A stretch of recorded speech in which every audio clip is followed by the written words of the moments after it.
عقل مند وزیر۔ ایک دفعہ کا ذکر ہے کہ ملک ایران پر ایک بادشاہ حکومت کرتا تھا۔ وہ بے حد رحم دل، عادل اور انصاف کرنے والا بادشاہ تھا۔ بادشاہ کا ایک وزیر بھی تھا، اس کا نام عدیل تھا۔ وہ بھی بادشاہ کی طرح رحم دل تھا۔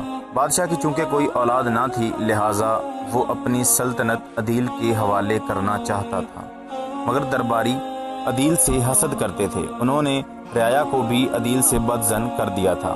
بادشاہ یہ حالات دیکھ کر بے حد پریشان تھا۔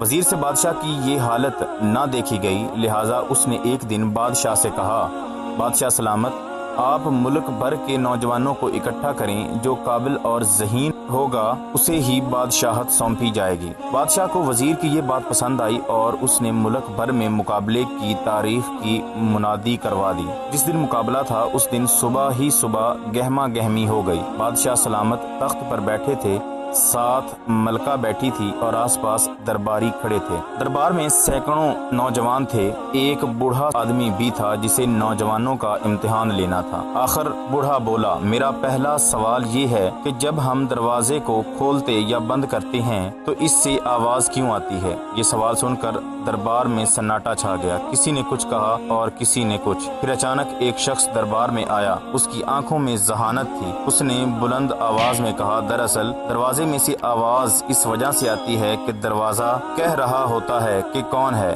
یہ جواب سن کر سب درباری، بوڑھا اور بادشاہ اش اش کر اٹھے۔ بوڑھا اس شخص کی طرف متوجہ ہوا اور پھر بولا، تم سے میرا سوال ہے کہ زمین کا درمیانی حصہ کون سا ہے؟ یہ سن کر وہ شخص بولا، جہاں میں کھڑا ہوں یہ ہی درمیانی حصہ ہے، اگر نہیں ہے تو ثابت کرو۔ بوڑھا پھر بولا، تمہارے سر پر کتنے بال ہیں؟ وہ شخص بولا، 3,20,04,340۔ نہیں یقین تو گن لو۔ یہ سن کر بوڑھا لاجواب ہو گیا اور بادشاہ سے بولا، بادشاہ سلامت، یہ شخص ہی بادشاہت کے لائق ہے، اس جیسا ذہین آپ کو ایران میں نہیں ملے گا۔ بادشاہ بھی اس شخص سے بے حد خوش تھا۔ وہ اس شخص کو مخاطب کر کے بولا، نوجوان، تمہارا نام کیا ہے؟ وہ شخص بولا، بادشاہ سلامت، میرا نام عدیل ہے۔ یہ کہہ کر اس شخص نے اپنی نکلی مونچھیں اور ماسک ہٹا لیا۔ یہ دیکھ کر تمام درباریوں کو سانپ سونگ گیا۔ رعایا پھر سے وزیر سے محبت کرنے لگی اور بادشاہ کی وفات کے بعد اسے بادشاہ تسلیم کر لیا۔